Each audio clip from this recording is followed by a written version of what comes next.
Bang mau tanya kacar saya habis rontok malah nggak bunyi, solusinya gimana ya bang? Oke gini bang, sebelumnya aku jelasin secara singkat dulu perihal masa mabung ya. Jika kita membicarakan masa mabung, maka ini berkaitan dengan beberapa fase yang harus burung itu lewati.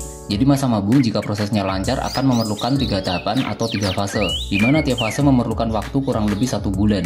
Bisa lebih cepat atau lebih lambat, semua tergantung pada kondisi lingkungan saat mabung dan kondisi stres kacar pada saat itu.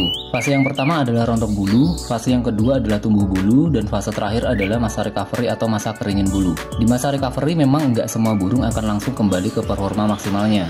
Biasanya mereka membutuhkan beberapa waktu untuk membentuk ulang mental dan memulihkan kondisi fisiknya. Jadi jika setelah rontok burung nggak mau bunyi, sebenarnya sih masih wajar-wajar aja selama itu masih dalam durasi masa recovery. Nah yang jadi pertanyaan adalah sudah berapa lamakah kacar dalam kondisi nggak bunyi itu setelah masa recovery-nya selesai? Sayang sekali nggak ada data lengkap yang diberikan abangnya, jadi saya mau analisis lebih lanjut juga nggak bisa. Tapi nggak apa-apa, tetap aku berikan jenis rawatan yang aku pakai di masa recovery. Jadi jika nanti ada teman-teman yang kebetulan kacarnya sedang masa mabung, bisa menggunakan cara ini. Ingat, cara ini digunakan ketika semua bulu sudah sempurna aja ya. Artinya nggak ada masalah dengan bulu kecuali hanya masa keringin bulu aja. Yang pertama, untuk pemberi NEF biasanya aku berikan antara 70-100% kenyang di pagi dan sore hari. Hal ini berfungsi untuk membantu memenuhi protein harian yang dibutuhkan dalam masa recovery. Selanjutnya, memberikan porsi mandi 2-3 hari sekali, waktunya pagi.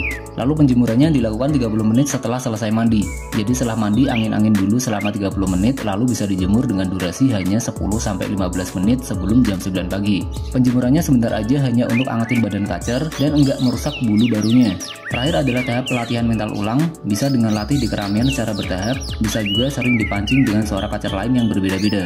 Lakukan secara konsisten sambil tunggu masa recovery-nya selesai, maka burung akan kembali gacor. Setelah itu porsi jangkrik bisa diturunkan. Ingat, tetap rawat burung gacuanmu dengan baik, jangan terlalu berambisi karena hobi itu untuk melepas stres, bukan untuk menambah stres yang baru. Oke, sekian, semoga bermanfaat.